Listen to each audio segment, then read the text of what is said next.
स्वस्ति श्री गणेशाय नमः।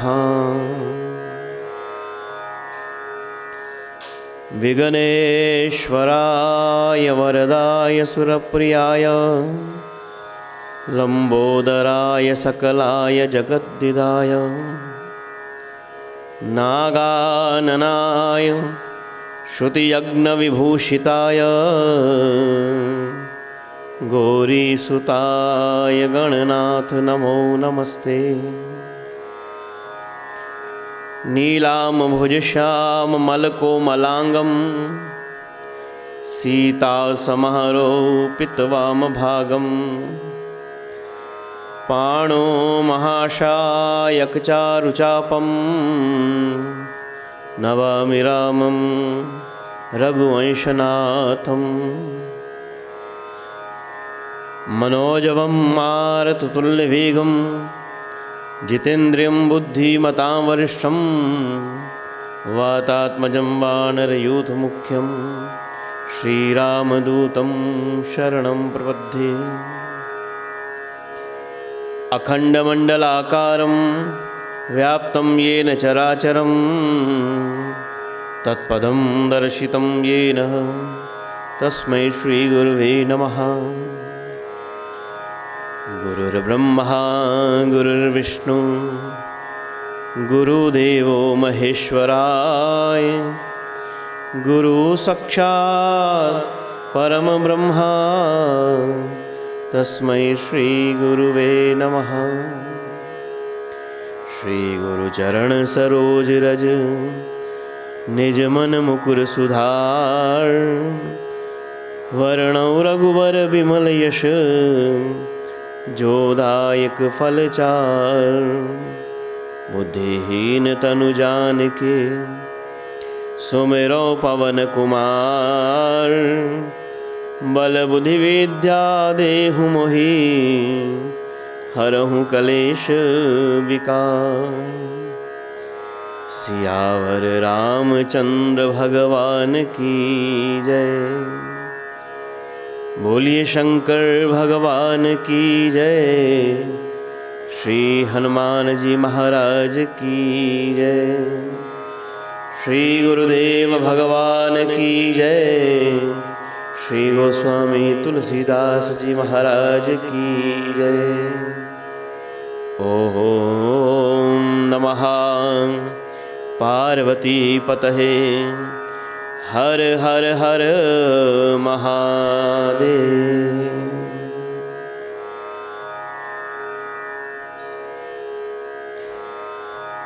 ओम।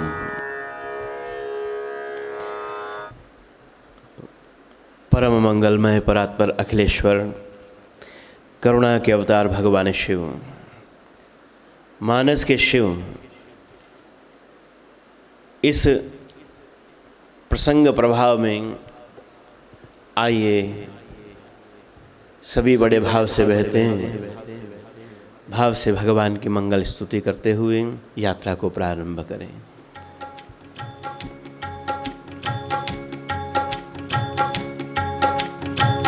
नमामि शमीशान निर्वाण रूपम विभुं व्यापकं ब्रह्म वेद स्वरूपं निजं निर्गुणं निर्विकल्पं निरीहं चिदाकाशमाकाश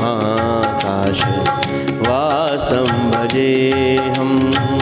नमामि शमीशा निर्वाण रूपं विभुं व्यापकं ब्रह्म वेद स्वरूपं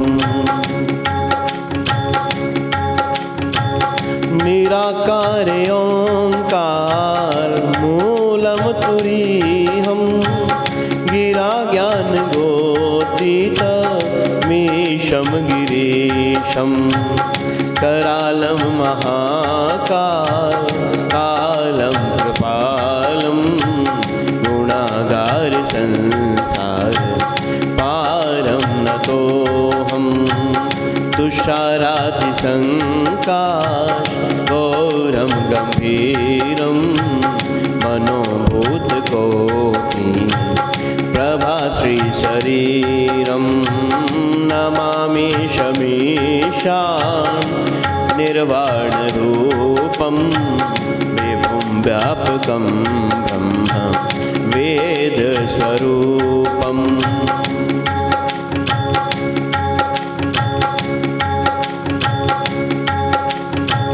तुषारादिसङ्काशगौरं गम्भीरं मनोभूतकोटि प्रभाश्रीशरीरं सफुरमोरिकल्लोलिनी चारुगङ्गा लसद्भालभालेन्दु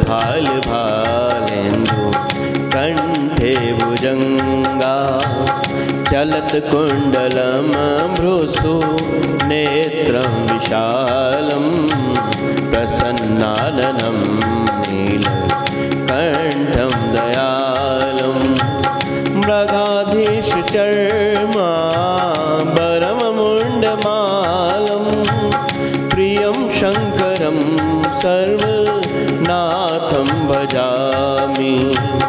प्रचण्डं प्रकस्तं प्रगल्भं परेशम् अखण्डम् अजं भानुकोटिप्रकाशं त्रयशूलनिर्मूलनमशूलपाणिं भजेऽहं भवानी पतिभावगम्यं। कलातीतकल्याण कल्पान्तकारी सदा सच्चिदानन्द दाता पुरारी चिदानन्द संदोह मोहापहारी प्रसीद प्रसीद प्रभु मन्मथारी। न यावदुमाना पादारविन्दं भजन्ति हलोके परे वानराणं न तावत् सुखं शान्ति संतापनाशं प्रसीद प्रभो सर्वभूतादिवासं। न जानामि योगं जपं नैव पूजा न तोऽहं सदा सर्वदा शम्भुतोऽभ्यं। जराजन्मदुःख्योद्तातप्यमाणं प्रभो पाहि आपन् नमामीश शम्भो नमामि शमीशां निर्वाणरूपं विभुं व्यापकं ब्रह्म वेदस्वरूपं विभुं व्यापकं ब्रह्म वेदस्वरूपं विभुं व्यापकं ब्रह्म वेदस्वरूपम्। बोलिए शंकर भगवान की जय। परम मंगलमय परात्पर अखिलेश्वर करुणा के अवतार भगवान शिव कर्पूर घोरम करुणावतारम संसार सारम भुजगेंद्रहारम। सर्वप्रथम पूज्य गुरुदेव को प्रणाम करते हुए, समस्त आचार्य जनों को प्रणाम करते हुए, इस समय सभी जो इस पावन कथा को श्रवण कर रहे हैं उनके हृदय में विराजमान भगवान को प्रणाम करते हुए, सिया राम मैं सब जग जानी करहूँ प्रणाम जोरी जुग पानी। आइए चलते हैं राजा हिमाचल की नगरी में, जहाँ पर कल कथा को विश्राम दिया। नारद जी महाराज राजा हिमाचल के सामने उच्च आसन पर विराजमान हैं। श्री नारद जी महाराज से राजा हिमाचल ने कन्या के भविष्य के विषय में जाना। नारद जी कहते हैं कि सुंदर सहज सुशील सयानी उमा नाम उमा अंबिका भवानी। हे राजा, आपकी पुत्री जो है सकल गुणों की खान है। आपकी पुत्री के अनेकों नाम होंगे।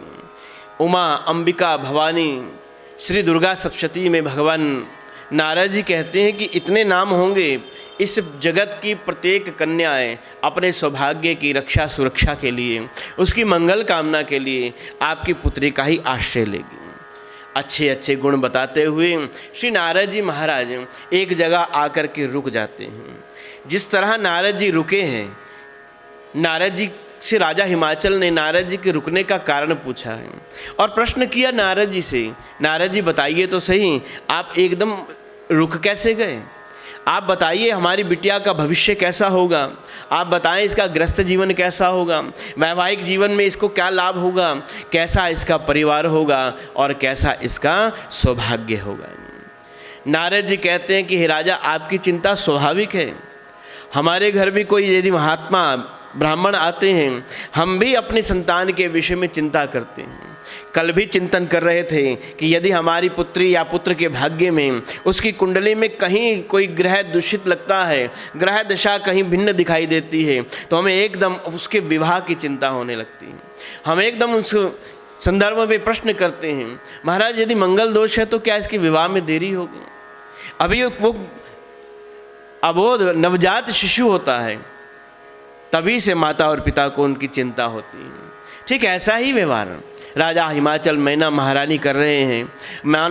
राजा हिमाचल ने जब प्रश्न किया तो नारद जी महाराज ने जो कहा है उसको सुन करके नारद जी की बात सुनी। राजा हिमाचल और मैना दोनों भय से कांपने लगे। एक चिंता उनके हृदय पटल पर अंकित हो गई, मन घबराने लगा नारद जी की वाणी सुन करके। नारद जी कह रहे हैं, अगुण अमान मात पितुहीना उदासीन सब संशय छीना, और जोगी जटिल अकाम मन नगन अमंगल वेश, अस स्वामी ऐ कह मिलहि परिहस्त असिरेख। हे राजा हिमाचल, आपकी पुत्री का जो सौभाग्य है, मैं आपको बता रहा हूँ इनका सौभाग्य किस प्रकार है। हाथ की रेखाएं बताती हैं कि इसका जो भविष्य होगा, ग्रस्त जीवन होगा, जो इनका सौभाग्य होगा ना, वो इस तरह से अगुण अमान मात पितुहीना उदासीन सब संशयशीना।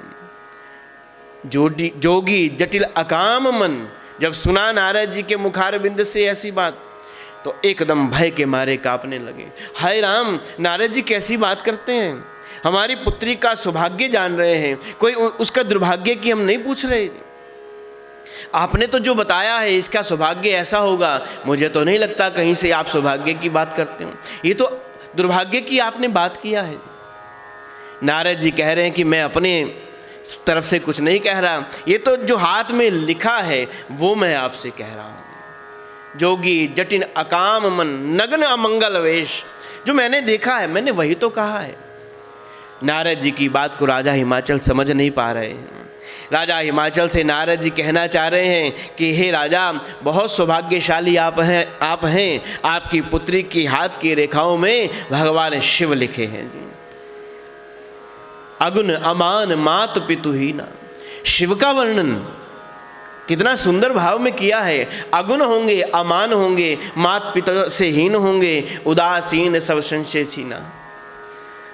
अर्थात अगुण, उनको मान और सम्मान से कोई भी भाव नहीं होगा। अमान होंगे, माता पिता से हीन होंगे।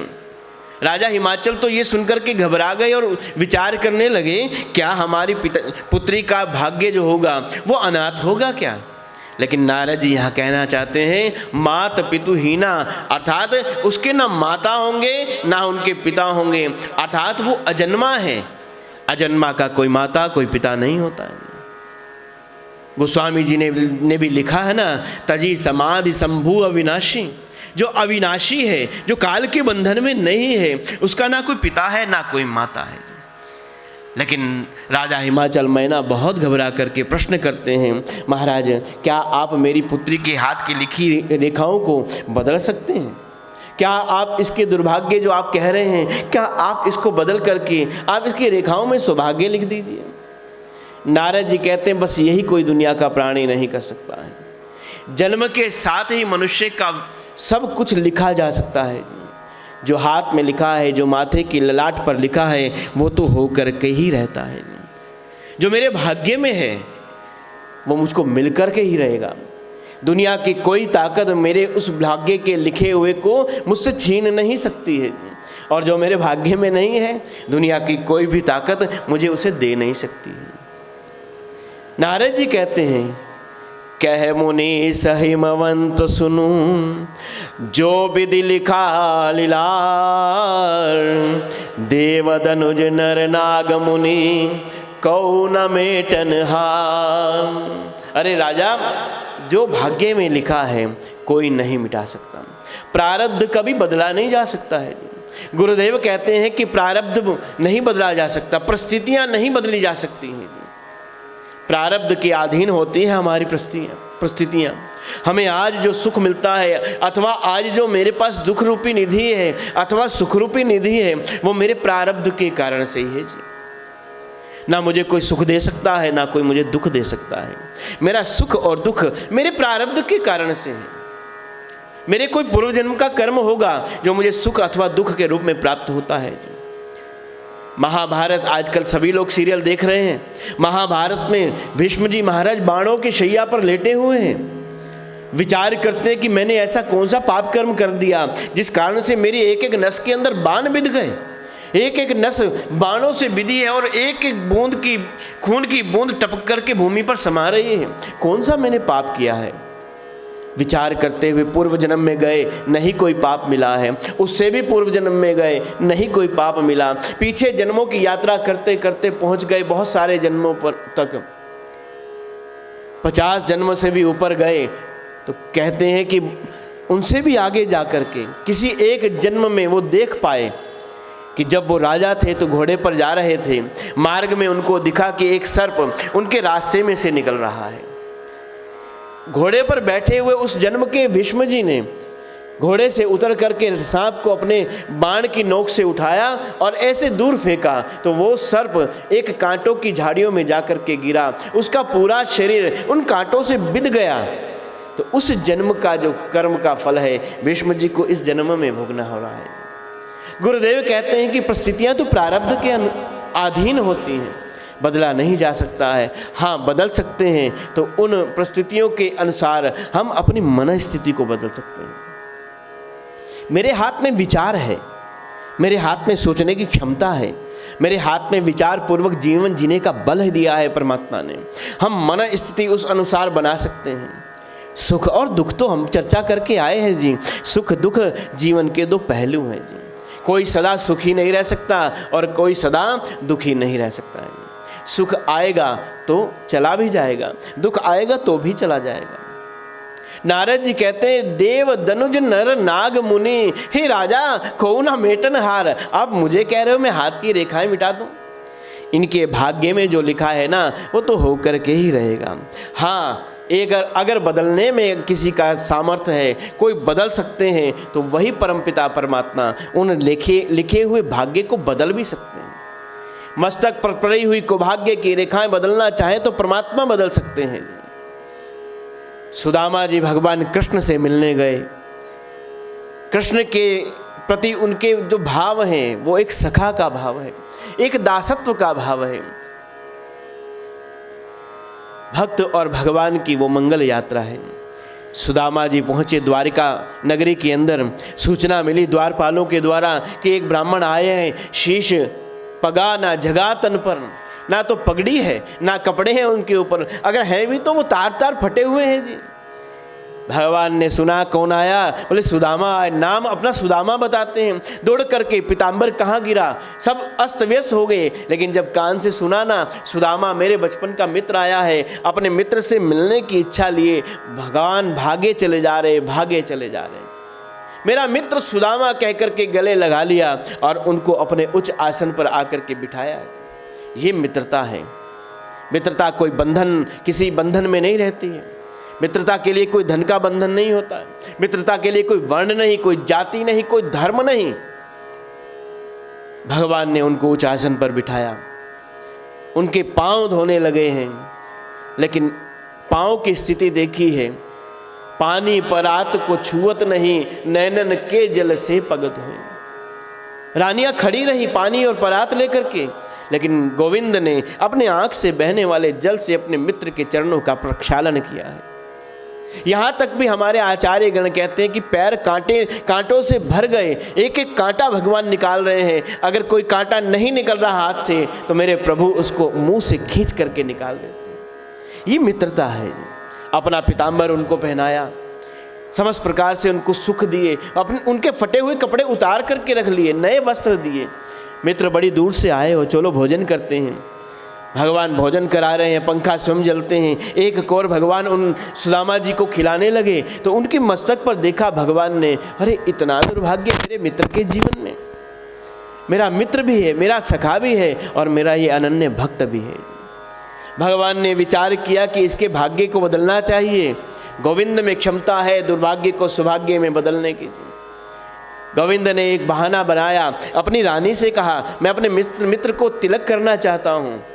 भगवान आज तिलक लगाने के भाव से, इस बहाने से सुदामा जी के जीवन से दुर्भाग्य को मिटा देते हैं।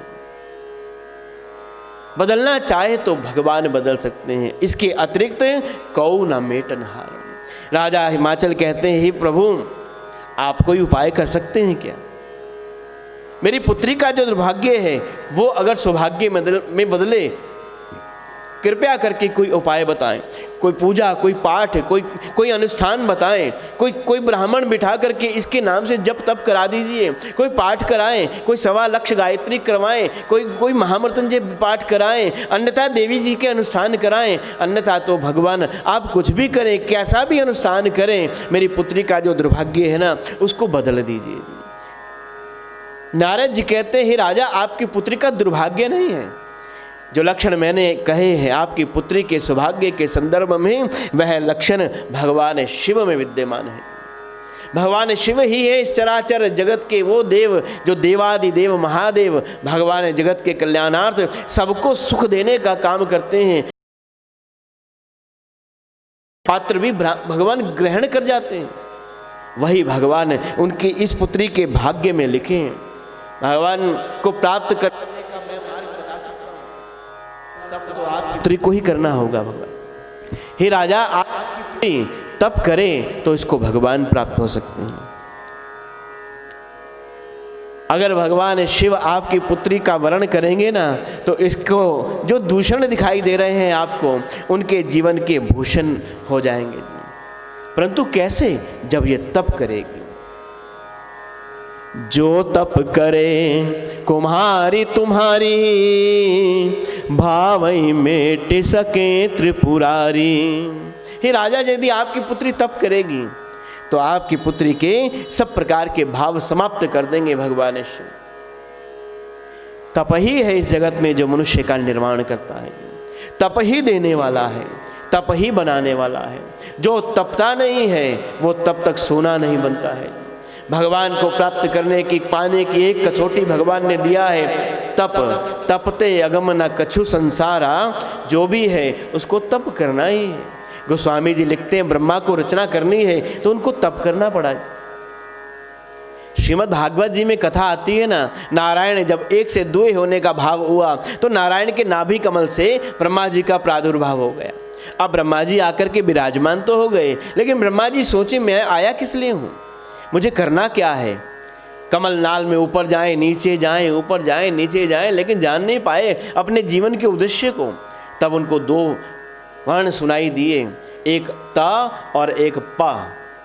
ता और पा का जोड़ा तो उनको तप बना है। जान गए भगवान की लीला को कि बिना तप के मुझको पता भी नहीं लगेगा कि मुझको करना क्या है।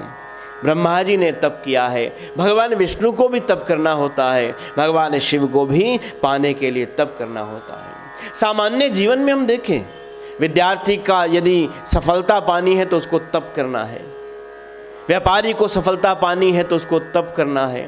सुबह से रात तक वो अपने व्यापार में व्यस्त रहता है, अपने प्रतिष्ठान में यदि तप नहीं करता है तो उसको व्यापार में आनंद नहीं आता है। जो वो पाना चाहता है वो नहीं उसको प्राप्त हो सकता है। विद्यार्थी को जो परसेंटेज चाहिए उसको तप ही करना होगा।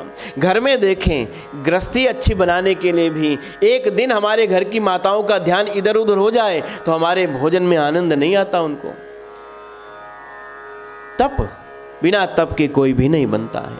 ब्रह्मा है, विष्णु है, शिव हैं, तब तो सबको ही करना है। नारद जी कहते हैं राजा जी, हम तो सहायता कर सकते हैं, हम तो बता सकते हैं, लेकिन इस मार्ग पर चलना तो आपकी पुत्री को ही करना होगा, आपकी पुत्री को ही चलना होगा। परंतु कैसे करें, कौन कहे? अबोध बालिका को कैसे कह दें कि जाओ पुत्री, हाथ में कमंडल ले लो और वन में जाकर के तप करो? कौन कहे, कैसे कहे? नारद जी कहे हाँ मैं इसका गुरु बनने को तैयार हूं, लेकिन कहना तो आपको ही पड़ेगा। समय बीत गया, सायंकाल का समय आया, रात्रि आई, राजा हिमाचल और दोनों दंपत्ति कक्ष में बैठ करके रोदन करते हैं, रो रहे हैं। क्या कहें अपनी पुत्री को, जिस पुत्री ने सीधे ज़मीन पर पाँव भी नहीं रखा, उसके कोमल पाँव फर्श पर भी नहीं पड़ते हैं। कैसे कहें वन की कटीली भूमि पर जाओ तप करो, कैसे कहें? दोनों यही विचार कर रहे हैं और विचार करते करते उनको आँख में आंसू भर करके वो बिल्कुल रात्रि को बिता देते हैं। प्रातःकाल का समय आया, अपने कक्ष से निकले, कैसे कहें अपनी पुत्री को, जाओ पुत्री वन में जाओ, तप करना है आज से आपको। इतने में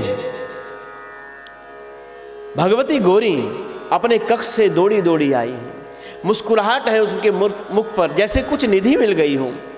पिताजी माताजी, पिताजी माताजी कह कर के दोनों के गले लगी और दोनों को गले लगा करके कहने लगी, हे माता, हे पिताजी, हमने रात को एक स्वप्न देखा है।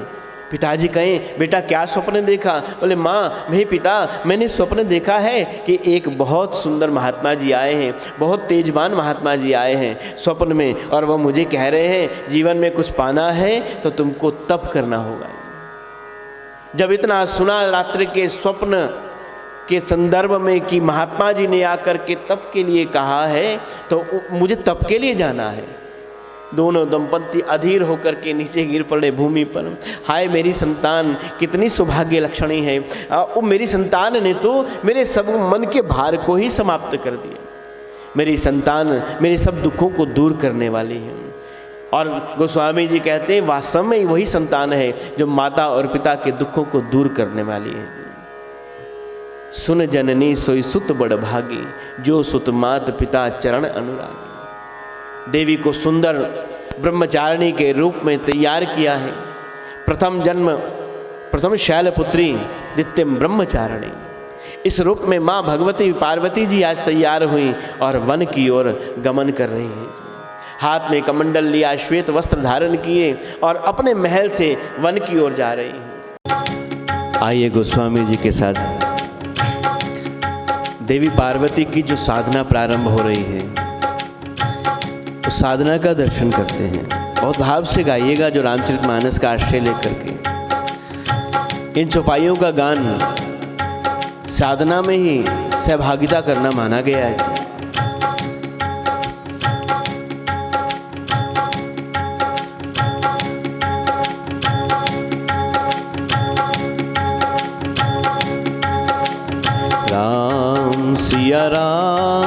सिया राम जय जय राम, राम सिया राम जय जय राम, राम सिया राम जय जय राम, राम। ओ मंगल भवन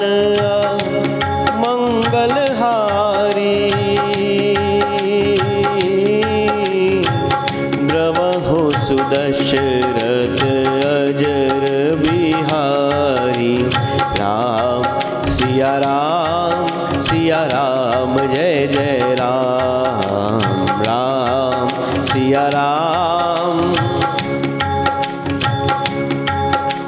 माँ पार्वती ब्रह्मचारिणी के रूप में जा रही हैं।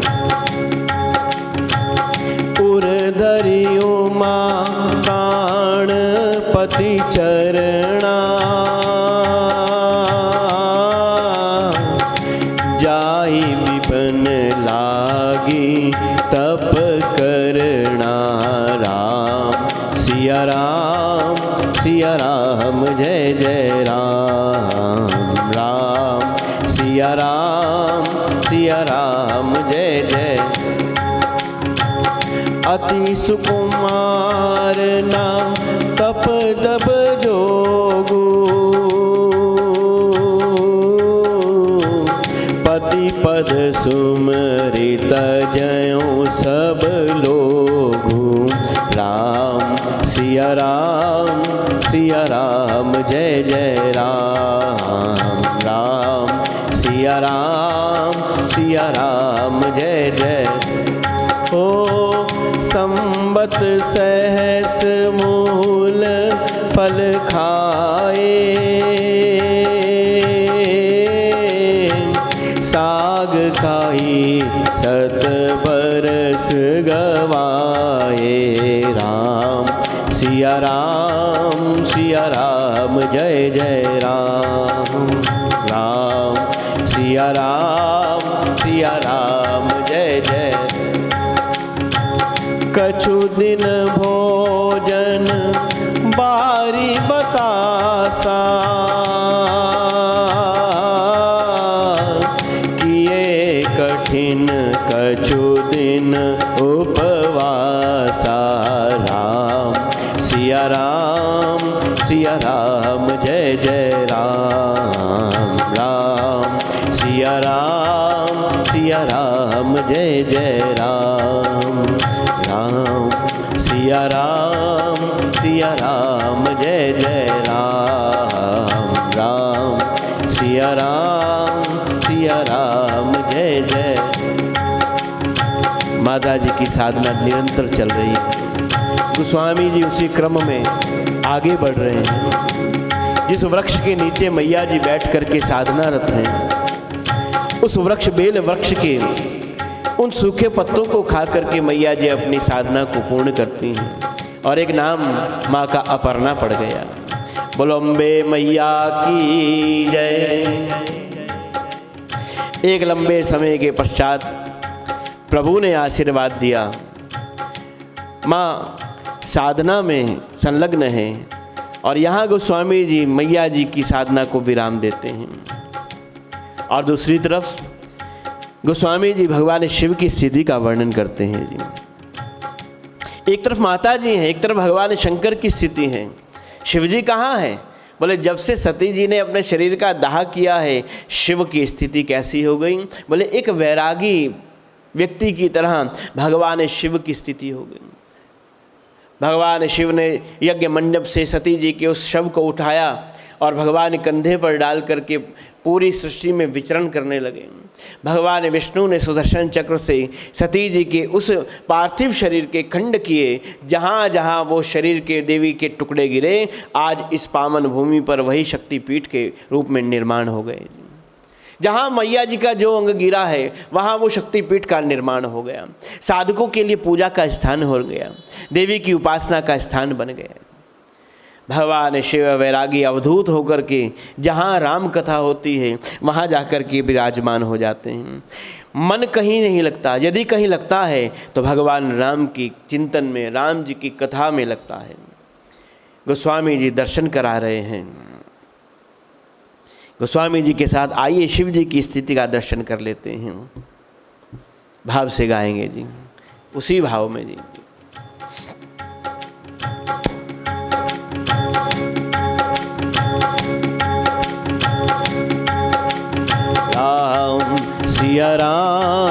सिया राम जय जय राम, राम सिया राम जय जय राम। उमा चरित सुंदर मैं गावा, सुनहु शंभु कर चरित सुहावा जी। राम सिया राम जय जय राम। जब ते सती जाई तनु त्यागा, तब ते शिव मन भयउ विरागा। राम सिया राम जय जय राम, राम सिया राम जय जय गोस्वामी जी कहते हैं कि भगवान शिव का मन कहीं नहीं लगता है। मन यदि कहीं लगता है तो राम जी की जहाँ कथा होती है, राम जी का जहाँ कीर्तन होता है, वहीं मन लगता है। भगवान कहना चाहते हैं मन लगाने की यदि कोई जगह है तो भगवत चरणों में ही मन लगाना चाहिए। व्यर्थ की दौड़ भाग छोड़ करके जहाँ कुछ प्राप्ति हो सकती है वहाँ मन लगाना चाहिए। भगवान की कथा ही समस्त प्रकार की व्यथाओं को हरण करने वाली है। हम अनेक बार चिंतन करके आए हैं कि कहीं भी हमारे प्रश्नों का समाधान नहीं प्राप्त होगा। समाधान यदि प्राप्त होगा तो भगवत कथा में जा कर के प्राप्त होगा, गुरु चरणों में बैठ कर के प्राप्त होगा, उनका नाम सिमरण करने में प्राप्त होगा। बाहर हमारी समस्या का समाधान नहीं हो सकता, बाहर उपचार नहीं हो सकता, बाहर उपहास हो सकता है। हमारी समस्या का समाधान यदि हमको चाहिए तो गुरु जी के चरणों में जाना चाहिए। महाराज दशरथ का एक प्रसंग आता है। दशरथ जी के मन में ग्लानि हुई, भई ग्लानि मोरे सुतनाई। भाव लेकर के गुरु चरणों में गए तो एकदम समाधान पा गए जी। वशिष्ठ जी ने समाधान दे दिया और आपके यहाँ घोषणा कर दिया है राजा, आपका समाधान आपको 4 पुत्रों का पिता बनाएगा जी। समाधान की यात्रा भीतर की होती है, व्यवधान की यात्रा बाहर की होती है। भगवान शिव का जहां मन लगे वो स्थान है राम चिंतन। प्रश्न किया कि इतना कहना आसान है मन लगाना, मन लगाएं, लेकिन मन लगता कहाँ है? मन की गति है अटपटी, किसी के पकड़ में नहीं आती है।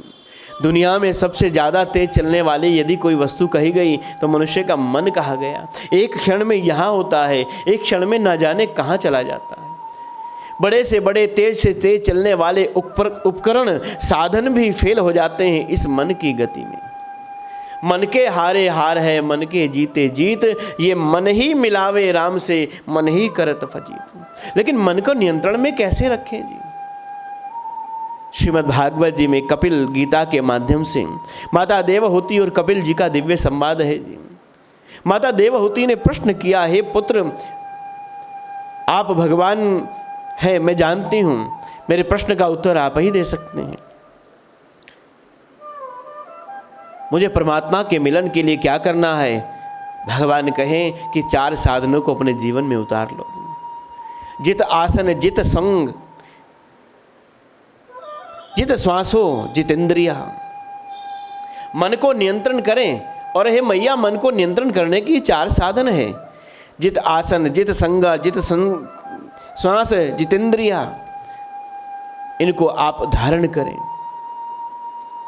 जिस आसन पर बैठ करके पूजा पाठ करते हैं उस आसन पर, एक आसन में बैठ करके उसको जीतने का प्रयास करें। अपना संग निर्धारित करें, हमारा संग कैसा होना चाहिए।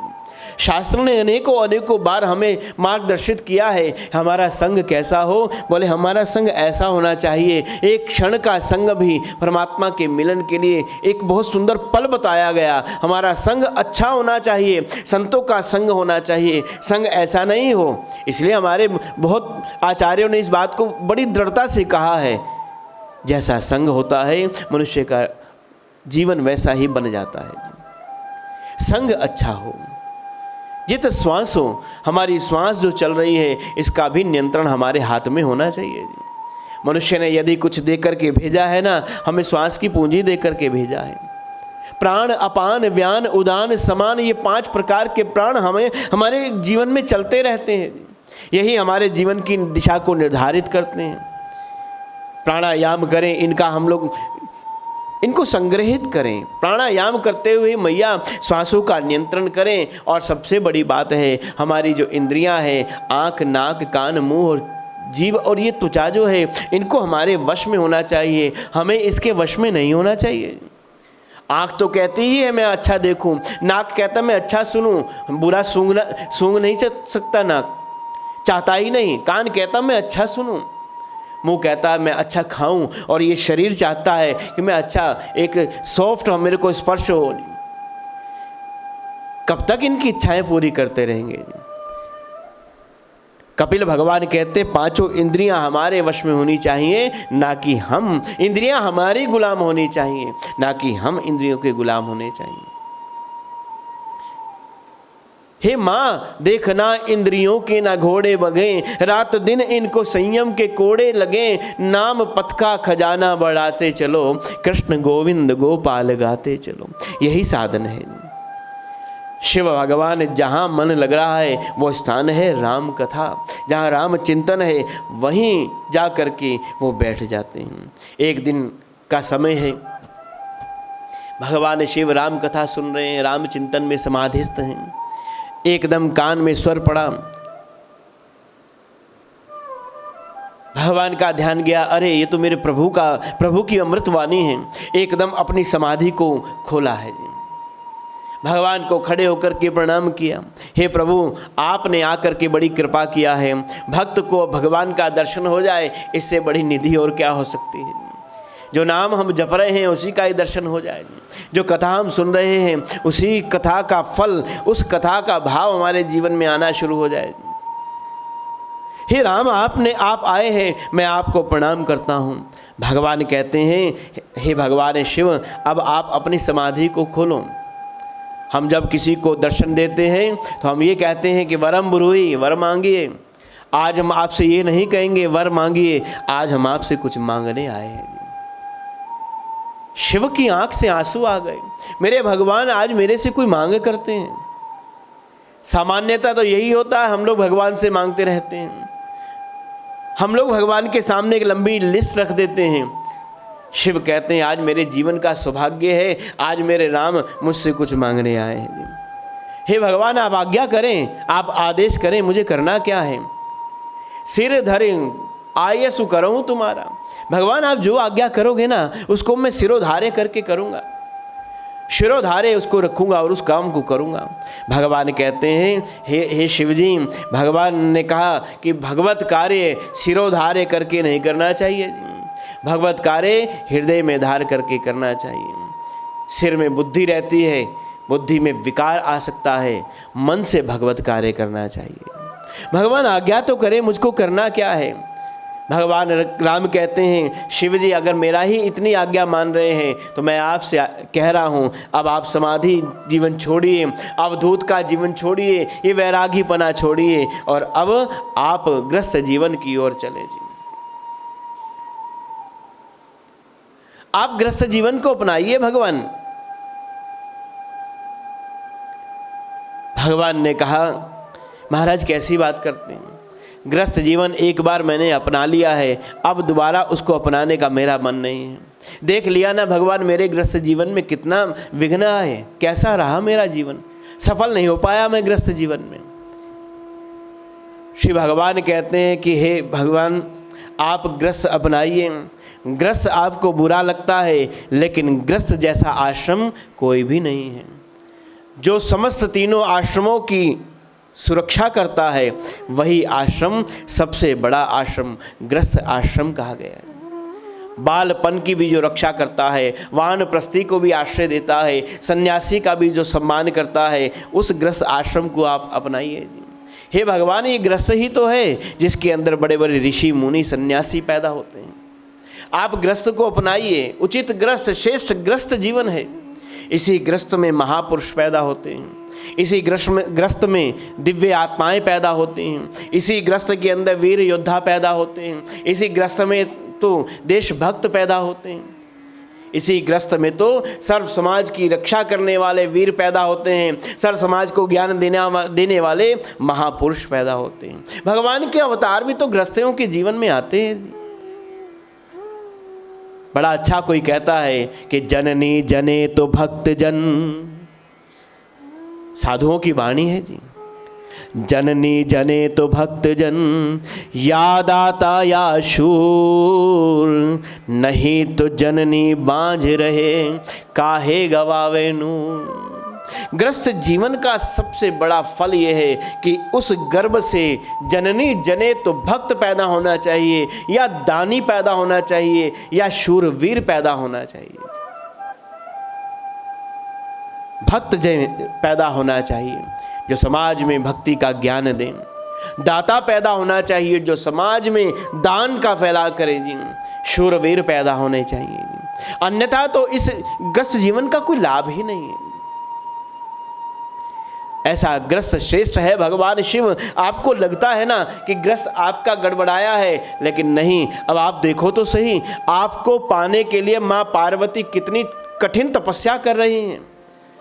शंकर जी कहते हैं भगवान राम आपकी भी लीला अपरंपार है। आप उसकी प्रशंसा कर रहे हो जिसने पूर्व जन्म में आपको प्रणाम भी नहीं किया। आप उसका पक्ष ले रहे हो जिसने आपकी परीक्षा लिया है, जिसने आपको प्रणाम नहीं किया है, अपितु उसके विपरीत आपसे प्रणाम करा लिया है। आप उसका पक्ष ले रहे हैं। भगवान राम ने कहा कि हे शिव, जो भी है हमारी आज्ञा यदि पालन करनी है तो हम आपसे कह रहे हैं कि आप ग्रस्त जीवन को अपनाइए। भगवान की आज्ञा को सिरोधारे हृदय धारे करते हुए भगवान शिव ने उनसे कहा, भगवान जो आपकी आज्ञा है, गुरु की आज्ञा, इष्ट की आज्ञा हमेशा स्वीकार्य होनी चाहिए, इसमें कोई भी विचार नहीं करना चाहिए। भगवान उनको प्रणाम करते हैं और भगवान शिव जी की उस बात को स्वीकार करते हुए वहाँ से अंतर्ध्यान हुए। भगवान पुनः समाधि में गए और ध्यान लगाया वन में बैठी हुई माँ पार्वती की ओर। प्रेम समाधि में भगवान का मन लीन हो गया। भगवान ने उसी क्षण सप्त ऋषियों को बुलाया। सप्त ऋषियों को बुला करके भगवान कहते हैं, जाओ वन के अंदर, जरा परीक्षा तो लेकर के आओ, कसौटी पर तो उतार करके आओ। वास्तव में समाधि करने वाली जो वो देवी हैं, उनकी समाधि उतनी ही श्रेष्ठ है जितनी भगवान राम ने कहा है। क्या उतनी ही प्रबल है? सप्त ऋषि उस स्थान पर पहुंचे जहां पर माँ पार्वती बैठ करके तप कर रही हैं। माँ ने तप किया है, सारा वातावरण आभा मंडल दिव्य आलोक से भरा हुआ है। इतनी चमक उनके आभा मंडल पे है। और वो स्थान जहां माँ बैठ करके तप कर रही हैं, वो स्थान किसी तीर्थ के समान दिखाई देता है। ऋषियों ने जब देखा, उस मंगल मूर्ति का दर्शन किया, मन एकदम श्रद्धा से झुक गया, मन उनकी ओर आकर्षित हो गया। लेकिन परीक्षा लेनी है, कसौटी करनी है, कुछ प्रश्न भी पूछने होंगे, तभी तो जान पाएंगे ना। कुछ प्रश्न कड़वे भी होंगे, कुछ मीठे भी होंगे। जा करके देवी को मानसिक प्रणाम किया और प्रश्नों का एक बहुत बड़ा पुलिंदा मैया जी के सामने रख दिया जी। सप्त ऋषि कहते हैं कि देवी किसके लिए तप कर रही हो? इतना कठिन तप, पत्ते गिरते हैं उनको भोजन के रूप में लेती हो। इतनी कठिन साधना तो कोई भी योगी सन्यासी नहीं कर पाया आज तक, जितनी कठिन साधना तुम कर रही हो। किनके लिए, किसने बताया तुम्हें ये कठिन साधना का मार्ग? कौन है? किनको पाना चाहती हैं? देवी माँ पार्वती ने मन ही मन प्रणाम किया भगवान शिव को और अपने मन के भावों को प्रकट कर दिया। बोले शंकर भगवान की जय। माँ पार्वती कहती हैं कि भगवान, हे ऋषि जनों, मैं पाना चाहती हूँ तपस्या के फल के रूप में भगवान शिव को। मैं पाना चाहती हूँ उस तत्व को जो मेरे गुरु ने मुझको बताया है। कौन है तुम्हारे गुरु? बोले नारद जी मेरे गुरु हैं। नारद जी मेरे गुरु हैं, उन्होंने मुझे ये साधना का मार्ग बताया। सप्तऋषि कहते हैं देवी, यदि नारद ने आपको ये मार्ग बताया है तो आपको ये मार्ग गलत बता दिया है। आपको जो तपस्या के फल के रूप में प्राप्त होना है वो शिव। क्या अच्छा बताया नारद ने शंकर जी के विषय में, क्या अच्छा है। शिव की अवहेलना आलोचना करने लगे। बोले शिव क्या है? रहने को घर नहीं है, कोई भी उनके पास साधन नहीं है। एक कैलाश पर्वत पर जाकर के वो बैठते हैं, साधन के नाम पे शून्य है, वाहन के नाम पर एक बूढ़ा बैल है, संपत्ति के नाम पर नाग हैं, बिच्छू हैं, विषैले जीव जंतु उनके साधन हैं। उनके संगी कौन है? भूत प्रेत डाकनी शाकनी इत्यादि उनके संगी संबंधी हैं। किसने बताया? नारद ने अगर आपको बताया है तो गलत बताया है। हाँ, अगर तपस्या के फल के रूप में पाना ही चाहती हो तो हम आपको एक ऐसा तत्व बताते हैं जिसकी सब और प्रशंसा होती है, घर घर में जिसको स्थान दिया है, घर घर में जिसकी पूजा होती है, जिनके नाम से बड़े बड़े यज्ञ अनुष्ठान होते हैं, ऐसे भगवान नारायण जो सब जगह सब तरह से पूजी जाते हैं, जो सुंदर हैं। कितने सुंदर भगवान! कस्तूरी तिलकम ललाट पटले वक्षस्थले कौस्तुभम नासाग्रे वरभोक्तले करतले वेणु करे कंगणम सर्वांगे हरिचंदनम सुललितम कंठे च मुक्तावली गोपास्त्री परिवेष्टयतो विजयते गोपाल चूड़ामणि। अरे हम बताएं, अति सुंदर सुचि सुखद सुनीरा गावई वेद जासु जस लीला दूषण रहित सकल गुण खानी श्रीपति पर बैकुंठ निवासी। वो बैकुंठ के रहने वाले श्रीपति लक्ष्मी के जो पति हैं, ऐसे भगवान विष्णु और शिव का कोई विश्लेषण ही नहीं है, कोई तुलनात्मक दृष्टिकोण ही नहीं है। नारद ने आपको गलत बताया है। हे देवी, आपको भगवान विष्णु को प्राप्त करने के लिए तप करना चाहिए। परंतु देवी स्थिर हैं, नहीं डगमगाया मन, नहीं विचलित हुआ, नहीं प्रशंसा सुन करके या आलोचना सुन करके, नहीं मन गिरा, नहीं मन पथ से हटा है, मन स्थिर है। शिव के चरणों में मन अभी भी नतमस्तक है। जीवा ओम नमः शिवाय जप रही है, मन भगवान की ओर लगा है। और देवी कहती हैं, हे ऋषियों, यदि आप कहते हैं कि महादेव अवगुण भवन विष्णु सकल गुण धाम, आपकी दृष्टि में महादेव जो अवगुणों के भंडार हैं और विष्णु जी सकल गुणों के धाम हैं, लेकिन जेहि कर मन रम जाहि सन तेहि सन काम। जहाँ मन रम गया है वहाँ मैं अपने इस मन को स्थिर करके उनको ही पाने का प्रयास करूँ। और हाँ, आप कह रहे हैं गुरु के बताए हुए मार्ग से मैं हट जाऊं। गुरु के वचन स्थिर हैं। गुरु के वचनों से जो व्यक्ति डगमगा गया उसको जीवन में कुछ भी प्राप्त नहीं होता। हे भगवान, आप एक जन्म की बात करते हैं, मेरा तो संबंध अनंत जन्मों का संबंध है, मेरा आज का संबंध नहीं है। जब जब मैं जन्म लेती हूँ मेरी गति जो है शिव की ओर होती है। देवी ने एक बार प्रश्न किया, भगवान आपके गले में मुंडों की माला किसकी है? आप ये मुंड माला धारण करते कौन है? किनके मुंड हैं? शिव कहते हैं जिसको मैं बहुत प्रेम करता हूँ ये उनके मुंड हैं। देवी की आंख से आंसू आने लगे। शिव ने कहा, रो क्यों रही हो? भगवान क्या आप मुझे प्रेम नहीं करते हैं? भगवान शिव का दारुण मन, द्रविद मन होकर के बोला, देवी ये और किसी के मुंड नहीं है। जब जब आप जन्म लेती हैं, लीला का समापन करती हैं ना, तब तब आपकी उस लीला का वो मुंड मैं अपने गले में माला के मोती के रूप में धारण करता हूँ। तुम प्रेम की बात करती हो, मैं अपने को तुमसे कभी अलग नहीं करता। देवी पार्वती ने कहा, जन्म कोटि लगी रगर हमारी बरहूँ शंभूनत रहूँ कुंवारी तजहूँ न नारद कर उपदेशु आप कहें सत बार महेशु। मैया कहती हैं कि जन्म कोटि लगी रगर हमारी। आप इस जन्म की बात करते हो, जब जब मेरा जन्म होता है ये जन्म जन्म की लगी है, इसको कोई नहीं तोड़ सकता है। यहाँ तक कि सतबार आकर के महेश भगवान शिव भी कहें तो भी मैं अपने संकल्प पर दृढ़ हूँ। और आपने कहा नारद जी, नारद मेरे गुरु हैं। हे प्रभु, आप ऐसी बात क्यों करते हैं? क्या गुरु के प्रति शिष्य का कोई धर्म नहीं बनता है? गुरु और शिष्य में तो माँ और पुत्र का नाता है। जिस प्रकार माँ अपने संतान के शुभ चाहती है, ऐसे गुरु अपने शिष्यों पर का हमेशा शुभ चाहते हैं जी। अपने गुरु के वचनों पर जो विश्वास नहीं करता है ना, उसे सपने में भी सुख नहीं मिलता है। जे गुरु वचन प्रतीति न जेहि सपने सुगम न सुख सिद्धि तेहि। जे गुरु चरण रेणु सिर धरहि, ते तनु सकल विभव बस करहि। गुरु क्या है?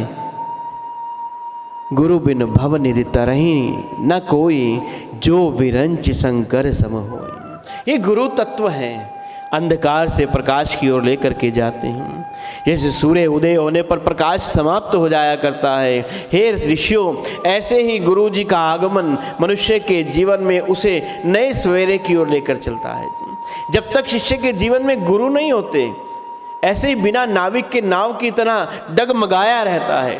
चलता तो रहेगा, लेकिन जाना कहाँ है, कहाँ पहुँचना है, कोई दिशा नहीं है, कोई लक्ष्य नहीं है। गुरु बना लिया, गुरु बनाना जीवन में वो क्षण है, वो क्रांति भरा जीवन है जब गुरु का पदार्पण एक शिष्य के जीवन में होता है। गुरु के प्रति समर्पण, गुरु के प्रति निष्ठा का भाव ही शिष्य का एक धर्म बनता है जी। आप मेरे समक्ष मेरे गुरु की निंदा नहीं करें जी।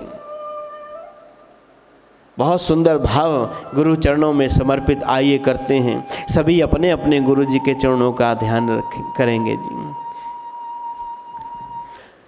आस राखो सदगुरु की, आस राखो सदगुरु की, जग की सब आस तजो, जग की है आस झूठी, जग की सब आस तजो, जग की है आस झूठी। आस राखो सदगुरु की, आस राखो सदगुरु की, जग की सब आस तजो, जग की है आस झूठी, जग की सब आस तजो, जग की है आस झूठी।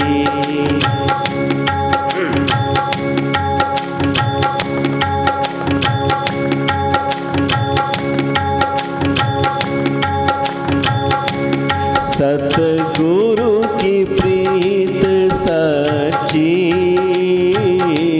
सदगुरु की प्रीत सच्ची,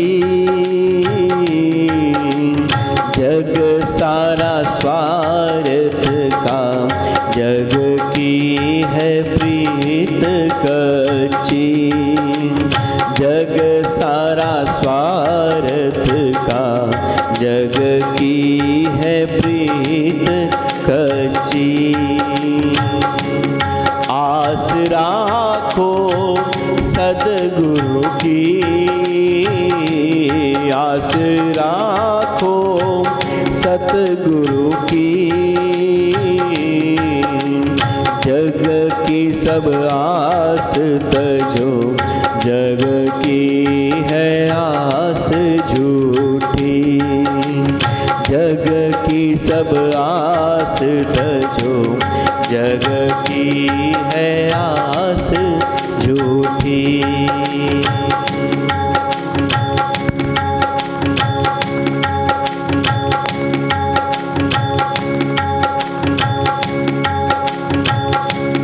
सतगुरु उपकारी है, सतगुरु उपकारी है, निरत सदा हित में सबके हितकारी है, निरत सदा हित में सबके हितकारी है। आस राखो सतगुरु की, आस राखो सतगुरु की, जग की सब आस तजो, जग की है आस झूठी।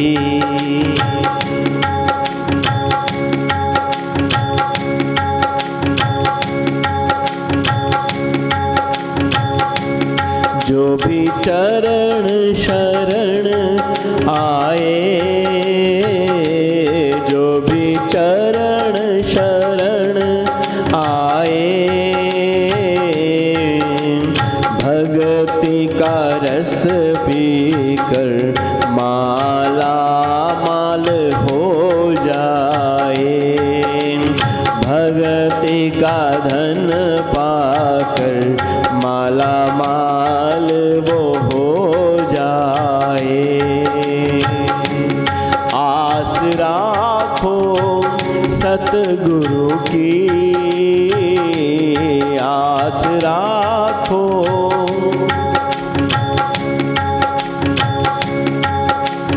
जग की सब आस तजो, जग की है आस झूठी, जग की सब आस तजो, जग की है आस झूठी।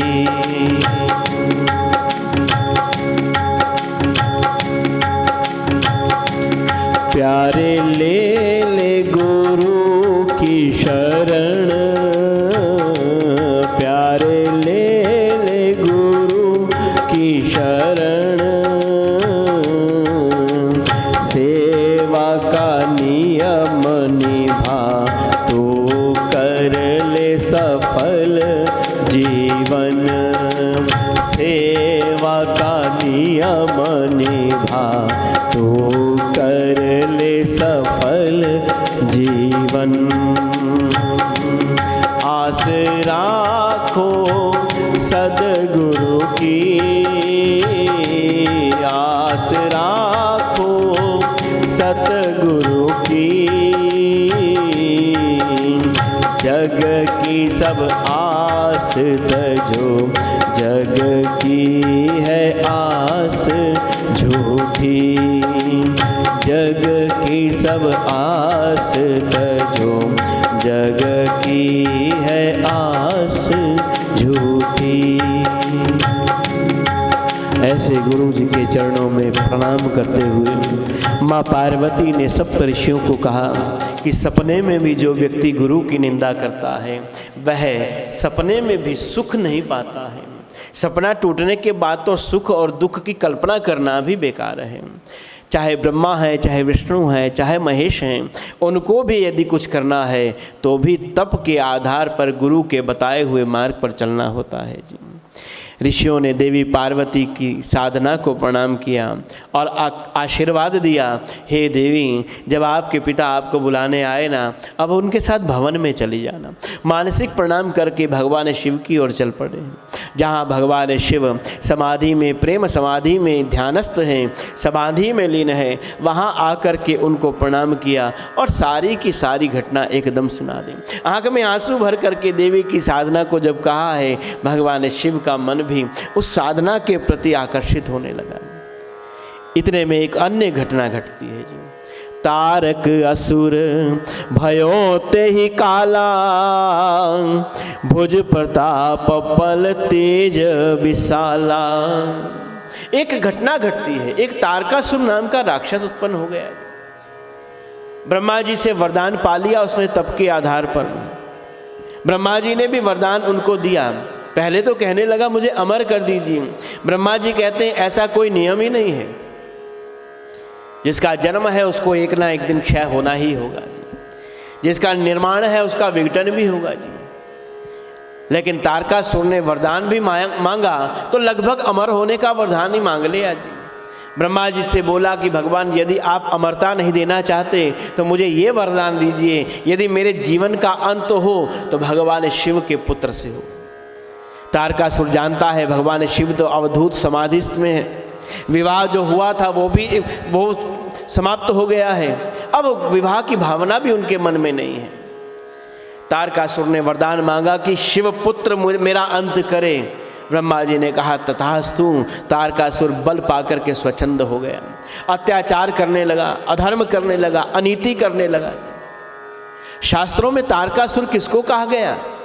जो तर्क बुद्धि वाले व्यक्ति हैं उनको तारकासुर कहा गया। जो समाज के सनातन शाश्वत नियमों को भंग कर देते हैं उनको तारकासुर कहा गया है। वह व्यक्ति जो जीवित होकर के में भी मृत प्राय होने के कार्य करते हैं वह तारकासुर है। जो कुतर्क कर कर के समाज में विघटन उत्पन्न करते हैं। तारकासुर का जन्म कब हुआ? बड़ा सुंदर तात्विक दृष्टिकोण तारकासुर का दे रहे हैं। तारकासुर का जन्म कब हुआ? जब पार्वती जी अविवाहित हैं और भगवान शिव समाधि में हैं। श्रद्धा और विश्वास का मिलन नहीं हुआ, तारकासुर तब पैदा हुआ है। जब समाज के मूल्यों के प्रति श्रद्धा और समाज के मूल्यों के प्रति विश्वास समाप्त हो जाता है, उनके ऊपर विश्वास नहीं होता, तब तारकासुर पैदा होता है। देवताओं ने शिव की समाधि खोलने के लिए ब्रह्मा जी से कहा। ब्रह्मा जी कहते हैं कि शिव की समाधि को खोलने का अर्थ जानते हैं? भगवान शिव स्वतः खोलें तो खोलें, अन्यथा भगवान शिव की समाधि यदि खोली जाएगी तो उसका परिणाम क्या हो सकता है? शिव की समाधि कोई भी खोलने का प्रयास करेगा तो वह शिव के कोप का भाजन हो जाएगा। शिव असमय खुलने वाली समाधि के पश्चात ना जाने कैसा व्यवहार करें। क्रोध में आ गए तो पूरी सृष्टि का विनाश कर सकते हैं भगवान शिव। लेकिन देवताओं ने मन में विचार किया समाधि तो खोलनी ही है।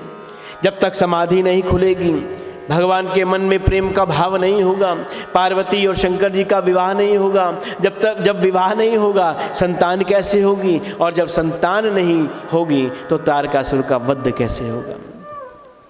याद रखिए, तर्क बुद्धि कुतर्क बुद्धि ही हमारे जीवन में तारकासुर है। हर वो तत्व जो हमें अधर्म के पथ पर लेकर के चलता है वही तारकासुर है। साधनों का उपयोग करना बहुत अच्छी बात है, लेकिन संस्कारों का जीवन में होना उससे भी जीवन को श्रेष्ठ बनाने वाली बात है। हमारे विचारकों ने कहा कि कार के बिना जीवन चल सकता है, लेकिन संस्कार के बिना जीवन नहीं चल सकता है। आज जो साधन हमारे पास दिखाई देते हैं ना, वो कहीं कुतर्क बुद्धि आकर के, तर्क बुद्धि आकर के उसको जीवन को बर्बाद न कर दे। ध्यान रखना चाहिए, श्रद्धा और विश्वास को जीवन में लाना चाहिए। देवता विचार करते हैं किसको बुलाया जाए जो आकर के उनका समाधि को भंग कर सके। विचार करने के बाद विकल्प निकाल लिया कि कामदेव को बुलाया जाए। वही कामदेव अपने काम बाणों से शिव की समाधि को खोलने में सक्षम है। शिव की समाधि खोलने के लिए काम बाणों को मारेगा तो शिव के अंदर उन बाणों का संचार, उनमें प्रेमासक्ति पैदा करेगा और शंकर जी अपनी समाधि को खोल देंगे। लेकिन कामदेव तैयार नहीं हुआ। कामदेव कहते हैं, भगवान आप जानते हो, देवता लोग आप क्या कह रहे हो? आप जानते हो शिव जी की समाधि खोलना, काम बाण मारने का अर्थ क्या है? मेरा शरीर समाप्त हो जाएगा, मेरा जीवन समाप्त हो जाएगा, भगवान की कोपाग्नि में जल करके मैं समाप्त हो जाऊंगा। लेकिन इंद्र आदि देवता कहते हैं, यदि तू समाप्त भी हो गया तो चिंता मत कर, तेरे प्राणों का अंत किस लिए होगा? तू आज परमार्थ के लिए अपने प्राणों का अंत करने जा रहा है। यदि हो भी गया तो भी तेरा अंत जो है वो परमार्थ के लिए हो रहा है। देवता अपने स्वार्थ के लिए आज कामदेव की बलि देने जा रहे हैं। देवता को कोई समाज से अधिक अर्थ नहीं है जी। गोस्वामी जी लिखते हैं कि देवताओं की संपत्ति को तारकासुर ने हरण कर लिया है। केवल अपनी संपत्ति बचाने के लिए, अपने राज्य को बचाने के लिए कामदेव को आज शिव समाधि भंग करने के लिए बुलाया गया है। देवता कहते हैं, अगर तू समाप्त भी हो गया तो हम तेरे जगह जगह मंदिर बनवा देंगे, तेरे जगह जगह हम प्रतिष्ठान बनवा देंगे, तेरी पूजा करेंगे। आज तो तू शरीर में दिखाई देता है, लेकिन जब तू समाप्त हो जाएगा, आज एक जगह है, लेकिन जब तू समाप्त हो जाएगा तो सब जगह, सबके हृदय में, मन में बैठेगा। प्रशंसा के लोभ में कामदेव आ गया जी। प्रशंसा का लोभ बड़े से बड़े व्यक्ति का पतन कर देता है जी। एक घटना आती है, एक राजा ने अपने राज ज्योतिषी से पूछा, महाराज क्या आप मेरे जन्म और मृत्यु के विषय में बता सकते हैं? राज ज्योतिषी ने बता रहे थे तो उस राजा ने पूछा, महाराज अब आप मुझे मेरी मृत्यु का समय बताइए। ज्योतिषी कहते हैं कि महाराज वैसे तो इसकी गणना कोई भी नहीं कर सकता है। गणना करने का अर्थ विधाता के कार्य में हस्तक्षेप करना होगा जी। लेकिन राज ज्योतिषी ने उनको इतना समय बता दिया और ये भी कहा कि मृत्यु से बच नहीं सकते हैं। जब मृत्यु का समय आया, उस राजा ने अपने जैसे दिखने वाले 12 पुतलों का निर्माण किया। राजा ये सोचता है कि मेरे जैसे दिखने वाले जो 12 पुतले हैं, यम के दूत आएंगे तो मुझे गलत को ले जा नहीं सकते, सही को छोड़ नहीं सकते। जब 12 को देखेंगे तो वो हैरान हो जाएंगे किसको ले जाना है और किसको नहीं ले जाना। तो मौत का समय निकल जाएगा, काल अपना समय निकाल देगा, तो मैं जीवित हो जाऊंगा, जिंदा रह पाऊंगा। जब मृत्यु का समय आया तो उन 12 मूर्तियों के बीच में वो राजा भी खड़ा हो गया। यम के दूत आए, विचार करने लगे, अरे ब्रह्मा जी की सृष्टि में इतनी अद्भुत विलक्षण, एक जैसे हमने तो सुना था 1 से 2 होते हैं, लेकिन ये तो इतने हो गए। घबरा गए कि किसको ले जाएं, किसको ना ले जाएं, गलत को ले जा नहीं सकते, सही को छोड़ नहीं सकते। यमराज जी के पास गए, यमराज जी ने कान में कुछ कहा, लौट करके आए, जहाँ वो हैं वहाँ खड़े होकर के कहने लगे, अरे बनाने वाले, तूने कितनी सुंदर प्रतिमाएं बनाई हैं। ब्रह्मा की आज सृष्टि, रचनाकार ब्रह्मा को भी तुमने आज फेल कर दिया है, बहुत अच्छा बनाया, सुंदर, इतनी कोई अच्छी और सही और गलत में भेद करना भी मुश्किल हो रहा है। आपने बड़ा अच्छा बनाया है, लेकिन बनाने वाले तूने सब अच्छा बनाया, सब कुछ सुंदर है, सब सत्य और असत्य का भेद करना बड़ा ही मुश्किल हो रहा है। लेकिन बनाते बनाते शायद तुम एक भूल कर गए, एक चीज़ बनाना छोड़ दिया, तुम ये भूल कर गए, बात करते ही थे, इतने में 12 मूर्तियों में खड़ा हुआ जो असली राजा है वो बोल पड़ा कि क्या भूल कर गया, बताओ तो सही, अच्छी दिखने वाली मूर्तियों में मैंने क्या भूल किया। यम के दूत कहते हैं, बस तू यही भूल कर गया, यदि तू कुछ देर और चुप रहता तो हम तुझे छोड़ करके जाने वाले थे जी। प्रशंसा का बाण सबका पतन कर देता है जी।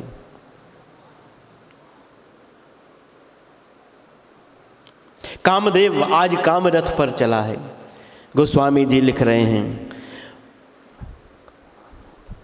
भय काम बस जोगी से तापस पावरई की को कहे, देखे चराचर नारी में जे ब्रह्ममय देखत रहे, अवला बिलो कई परुषमय जग पुरुष सब अबलामयम, द्विदंड भरि ब्रह्मांड भीतर काम कृत कौतुक अयम। गोस्वामी जी ने लिखा कि सारा जगत जैसे ही काम की गति हुई, सब जगत के ऊपर काम का भाव आ गया, काम ही काम सब तरफ फैल गया जी। हर कोई काम आसक्त हो गया। कहते हैं बड़े बड़े ऋषियों की समाधि भंग हो गई, हाथ की मालाएं छुट छुट करके गिरने लगी, वेद के आचार्यों के मंत्र भी दूषित होने लगे, अशुद्ध होने लगे, सबके मन में वासनाएं उत्पन्न होने लगी। आज वृक्षों के ऊपर लताएं अब स्वतः ही चढ़ने लगी हैं, सारा जगत काममय हो गया है। और उसी क्षण गोस्वामी जी ने लिखा है कि धरहि न काहू धीर, सबके मन मन सिज हरे। जगत के अंदर धैर्य समाप्त हो गया, सबके मन जो हैं वो काममय हो गए और गोस्वामी जी ने लिखना ही बंद कर दिया जी। गोस्वामी जी लिखते लिखते रुक गए, कहाँ मैं राम की चर्चा कर रहा हूँ और कहाँ मेरी लेखनी काम की चर्चा करने लगी, कहाँ ऋषियों के चरित्र मुझको लिखने हैं और कहाँ मैं काम का चरित्र लिख रहा हूँ। लिखते लिखते रुक गए।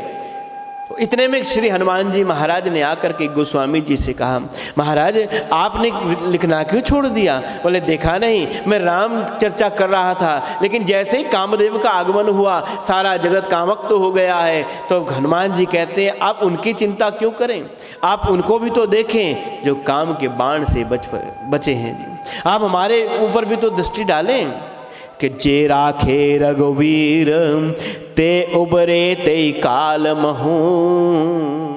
हनुमान जी कहते हैं गोस्वामी जी याद रखिए, जहाँ राम तहे काम नहीं, जहाँ राम है वहाँ काम नहीं आ सकता है। जैसे सूर्य के उदय होने पर रात्रि चली जाती है ना, ऐसे ही राम जी के आने पर काम का होना नहीं होता है, काम आ ही नहीं सकता है। ये भारतीय वैदिक परंपरा है जी। जहाँ राम है वहाँ काम नहीं आ सकते। भारत के साधु सन्यासी राममय जीवन जी रहे हैं। आज बड़े बड़े सन्यासियों के प्रति हम श्रद्धावन्वित इसीलिए हैं क्योंकि उनका जीवन राममय है, उनका जीवन प्रेरणामय है जी। एक घटना आती है कि सर्वधर्म सभा न्यूयॉर्क के अंदर जब स्वामी विवेकानंद जी भाषण दे करके लौट करके आए, उनके मन में देश प्रेम की भावना, देश का प्रतिनिधित्व करके आए हैं। जैसे ही एक बाग के अंदर पहुंचे, बहुत सारे लोग उनके सामने बैठे। एक अंग्रेज महिला उनके सामने आई, प्रणाम करके कहने लगी, मन के अंदर भाव उनके प्रति आकर्षण हो गया। कहने लगी, हमने सुना है कि भारत के साधु से जो मांगो वो मिल जाया करता है। हे स्वामी जी, मैं आपसे कुछ मांगना चाहती हूँ। विवेकानंद जी कहे, मांगिए देवी, क्या मांगना चाहती हैं? उस अंग्रेज महिला ने कहा कि स्वामी जी, मैं मांगना चाहती हूँ मेरे घर में जो पुत्र हो वो आपकी तरह होना चाहिए जी। बिल्कुल आप जैसा ही दिखना चाहिए, आप जैसा ही ज्ञानवान होना चाहिए। मैं ऐसे पुत्र की कामना आपसे कर रही हूँ। कहना चाहती है, स्पष्ट नहीं कह रही, कहना मन का भाव ये है कि मैं आपसे विवाह करना चाहती हूँ, आप मुझसे विवाह करें ताकि हमारी संतान आपकी तरह ही श्रेष्ठ हो। लेकिन इस भारत भूमि का सन्यासी कितना सजग है। धर्म की परिधि में जीवन जीने वाला वो सन्यासी स्वामी विवेकानंद जी महाराज उस देवी को प्रणाम करके कहते हैं, देवी मैं आपकी बात स्वीकार करता हूँ, मेरे जैसा पुत्र आपको चाहिए। देवी को लगा शायद अभी मेरे इस बात को जो मैंने कही उसको स्वीकार करेंगे, लेकिन स्वामी विवेकानंद कहते हैं, देवी आप चाहती हैं कि आपका पुत्र मेरी तरह होना चाहिए। लेकिन विवाह के पश्चात ना जाने पुत्र कैसा निकले, क्या पता पिता की तरह निकलता है या नहीं निकलता है, क्या पता उनकी तरह होता है या नहीं होता है, क्या पता उनके जैसा रह पाता है या नहीं रह पाता है। यदि मेरी तरह ही पुत्र चाहिए तो उसकी कोई संभावना नहीं है, प्रबल संभावना नहीं, मेरा पुत्र मेरी तरह ही होगा। हाँ, मैं आपके पुत्र की तरह हो सकता हूँ, मेरा जैसा तो मैं ही हो सकता हूँ। आप मुझे अपना पुत्र मानिए, आज से आप मेरी माता हैं और मैं आपका पुत्र हूँ। ऐसा कह करके विवेकानंद जी ने उनको प्रणाम किया। श्री हनुमान जी कहते हैं, जहाँ राम तहाँ काम नहीं। कामदेव ने पुष्पों के बाण मारने प्रारंभ किए। छाड़े विषम विशिख उर लागे, छोटी समाधि शंभु तब जागे। बोल शंकर भगवान की जय। शिव की स्थिति जगत से भिन्न है, शिव का जीवन जगत से भिन्न है। सामान्य हम मानवों का जीवन जो है वो शिव की तरह हो जाए, हम उस भाव में शिव के भक्त हो पाए। शिव जी का जीवन कैसा है?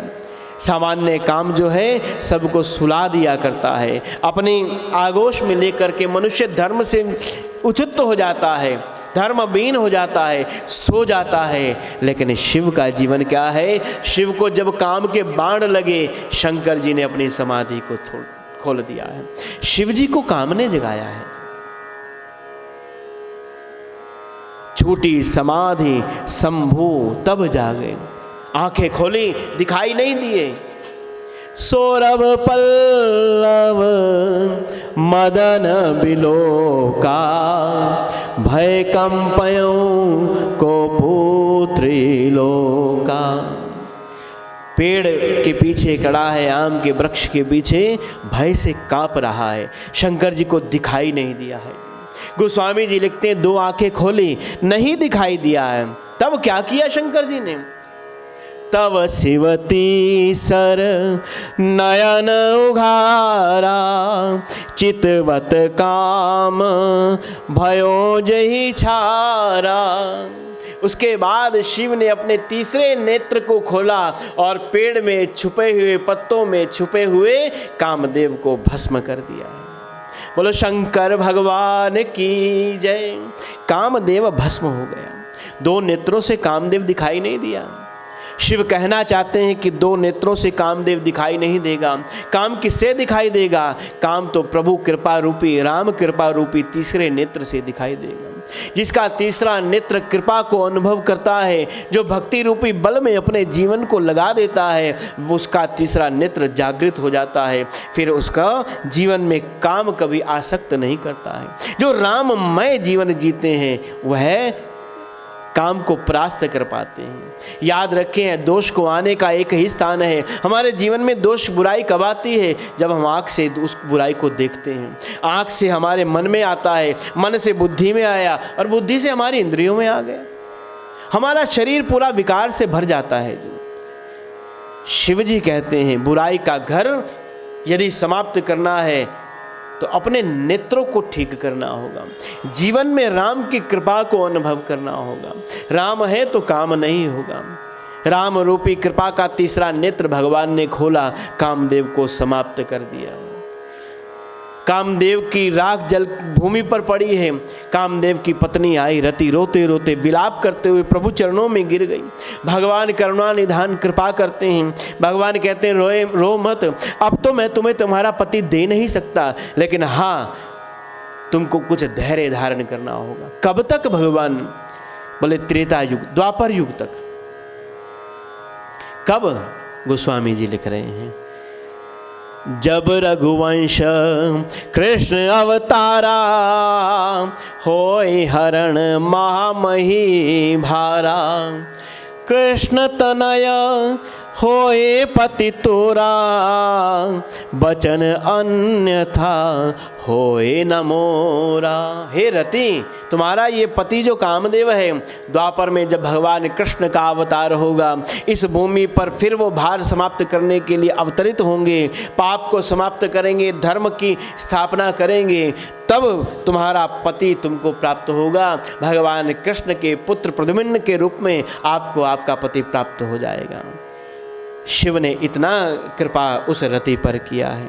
यही शिव की विशेषता है। एक क्षण में शिव क्रोधित होते हैं और एक क्षण में हमारे भगवान शिव करुणा में लिप्त हो जाते हैं। इसीलिए तो शिव करुणावतारम है। इसीलिए तो शिव विचार भी नहीं करते हैं। हम शिव ये भी नहीं देखते कौन मुझको क्या चढ़ा गया। शिव केवल भावनाएं देखते हैं और अपनी कृपा दे देते हैं। रोती हुई रति को ये वरदान दे करके शिव ने अपने क्रोध को शांत किया है। शिव का क्रोध सता के लिए नहीं होता है। शिव का क्रोध एक सेवक की तरह होता है। आया, काम किया और चला गया। हमारे और शिव जी के क्रोध में कितना अंतर है। हमारा क्रोध मालिक की तरह आता है, जो सुबह का आया शाम तक हमारे साथ ही रहता है। लेकिन शंकर जी का क्रोध आया, काम करके चला गया। हम तो एक बार सुबह गुस्से में आ जाए, सारा दिन हमारा गुस्से में जाता है। भोजन नहीं खाएंगे, चाय नहीं पिएंगे, लड़ेंगे, सब तरह से व्यवहार अलग करेंगे। क्यों? सुबह खाने में सब्जी में नमक कम था। लड़ाई इस बात की है। गृहस्थ जीवन में ये सब भगवान कहते हैं, यदि आपको गृहस्थ अच्छा बनाना है, न जाने कितने प्रकार के जहर पीने पड़ते हैं, न जाने कितने प्रकार के क्रोधों को शांत यदि करेंगे तब हमारा गृहस्थ जीवन अच्छा होगा। भगवान ने क्रोध को शांत किया है और समस्त देवताओं ने भगवान को प्रणाम किया। भगवान समाधि में जाना चाहते हैं, देवता चरण पकड़ करके बैठ गए। भगवान अब समाधि नहीं, अब तो कामदेव भी हमारे पास दूसरा नहीं है जो आपकी समाधि को खोलेगा। क्या चाहते हैं भगवान? बड़े दिनों से किसी के विवाह में नहीं गए। कहना तो कुछ और चाहते हैं, भगवान आप विवाह करें, लेकिन घुमा करके कह रहे हैं भगवान बड़े दिनों से किसी के विवाह में ही नहीं गए। कुछ लॉकडाउन की वजह से विवाह बंद हैं, जो है थे वो भी आगे चले गए, लेकिन भगवान चाहते हैं कि बड़े दिनों से विवाह में नहीं गए, किसी के क्या जाए, भगवान आप ही विवाह कीजिए। भगवान ने स्वीकृति दिया। जैसे ही स्वीकृति दिया है, पूरे आभा मंडल में भगवान के नाम का जय घोष होने लगा। सब और भगवान के नाम की जय जयकार होने लगी है। शंख घंट इत्यादि बजने लगे। बोलो शंकर भगवान की जय। भगवान शिव के विवाह की रूपरेखा बन रही है। कैसे भगवान का विवाह होगा, कब होगा? आने वाली यात्रा में हम विवाह में जुड़ेंगे जी। शिव का विवाह बहुत विलक्षण विवाह है। सामान्य मानवों का विवाह और शिव के विवाह में क्या तात्विक अंतर है, हम लोग दर्शन करेंगे। गोस्वामी जी बड़ा सुंदर हमको दर्शन कराते हैं जी मानस के माध्यम से। आइए, शिव विवाह का उत्साह हुआ है। शिव जी ने भगवान राम जी की आज्ञा को मान करके ग्रस्त जीवन की ओर अपने पाँव को बढ़ाया और भगवान विवाह की आज्ञा देते हैं, विवाह की स्वीकृति दे रहे हैं। तो आइए हम सभी भगवान शिव को प्रणाम करें और वंदन करते हुए यात्रा को विराम दें। बोलो शंकर भगवान की जय। हर हर महादेव। भाव से ताड़ी की सेवा करते हुए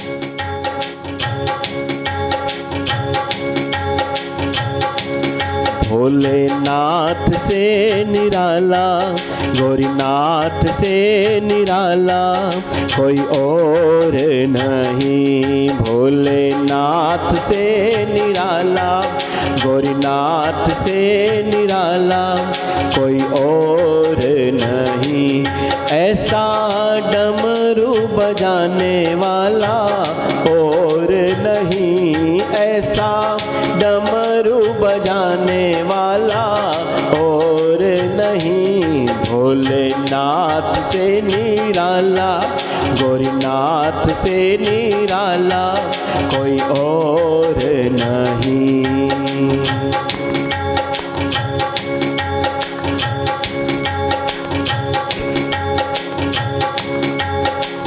उनका डमरू डम डम बोले, अगम निगम के बंधन खोले। उनका डमरू डम डम बोले, अगम निगम के बंधन खोले।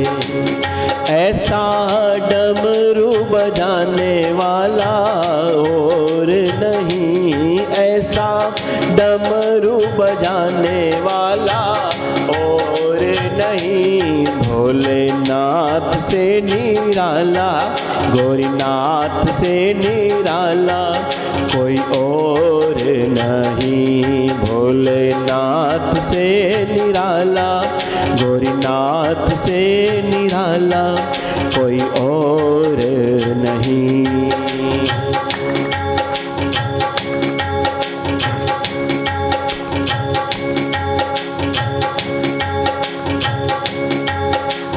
काया जब जब करवट बदले, पाप चमकते अगले पिछले। काया जब जब करवट बदले, पाप चमकते अगले पिछले। ऐसा भक्तों का रखवाला और नहीं, ऐसा भक्तों का रखवाला और नहीं।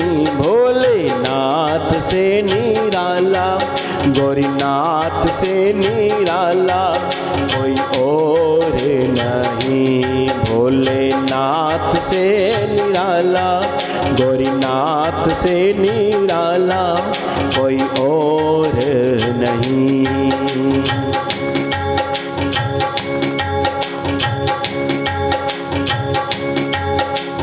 तुमने जग का कष्ट मिटाया, तुमने जग का कष्ट मिटाया, मुझको भोले क्यों बिसराया। तुमने जग का कष्ट मिटाया, मुझको भोले क्यों बिसराया। अब तो मुझको बचाने वाला और नहीं, अब तो मुझको बचाने वाला और नहीं। भोलेनाथ से निराला, गौरीनाथ से निराला कोई और नहीं। भोलेनाथ से निराला, गौरीनाथ से निराला कोई और नहीं। ऐसा डमरू बजाने वाला और नहीं, ऐसा डमरू बजाने वाला और नहीं। भोलेनाथ से निराला, गौरीनाथ से निराला कोई और नहीं। नमः शिवाय ओम नमः शिवाय, हर हर भोले नमः शिवाय। नमः शिवाय ओम नमः, सब गाइए जी। नमः शिवाय, नमः शिवाय ओम नमः शिवाय, हर हर भोले नमः शिवाय। नमः शिवाय ओम नमः शिवाय, हर हर भोले नमः शिवाय। बोलिए शंकर भगवान की जय। आज की यात्रा को यहाँ विराम देते हैं। भगवान की शिव के चरणों में प्रार्थना करते हैं, भगवान वैश्विक महामारी शीघ्र ही आपकी कृपा से समाप्त हो। मानस के शिव इस यात्रा में आप सभी मेरे सहभागी हो रहे हैं, जहाँ जिस भी भाव से आप कथा को श्रवण कर रहे हैं। धन्यवाद सर्वप्रथम आराधना चैनल के हमारे भैया पंकज जी का, मनीष जी का, जिन्होंने इस माध्यम को मुझे दिया है ताकि हम लोग भगवत चिंतन कर पाएँ। जो श्रवण कर रहे हैं, भगवान शिव की कृपा उनके जीवन में बनी रहे। आइए भगवान की मंगल आरती करते हैं। बोले शंकर भगवान की जय। ओम जय शिव ओमकारा, भोले हर शिव ओमकारा। ब्रह्मा विष्णु सदा शिव, अर्धांगी धारा। ओम हर हर हर महादेव। एकानन चतुरानन, पंचानन राजे। हंसानन गरुड़ासन, वृषवाहन साजे। ओम हर हर हर महादेव। दो भुज चारु चतुर्भुज, दस भुज ते सोहे। तीनों रूप निरखता, त्रिभुवन जन मोहे। ओम हर हर हर महादेव। अक्षमाला वनमाला, रुंडमाला धारी। चंदन मृग मद सोहे, भाले शशिधारी। ओम हर हर हर महादेव। श्वेतांबर पीतांबर, बागांबर अंगे। कनकादिक ब्रह्मादिक, भूतादिक संगे। ओम हर हर हर महादेव। कर में शेष कमंडल, चक्र त्रिशूल धरता। जग करता जग हरता, जग पालन करता। ओम हर हर हर महादेव। ब्रह्मा विष्णु सदा शिव, जानत अविवेका। प्रणवाक्षर के माधे, यह तीनों एका। ओम हर हर हर महादेव। त्रिगुण स्वामी जी की आरती, जो कोई जन गावे। कहत शिवानंद स्वामी, मन वांछित फल पावे।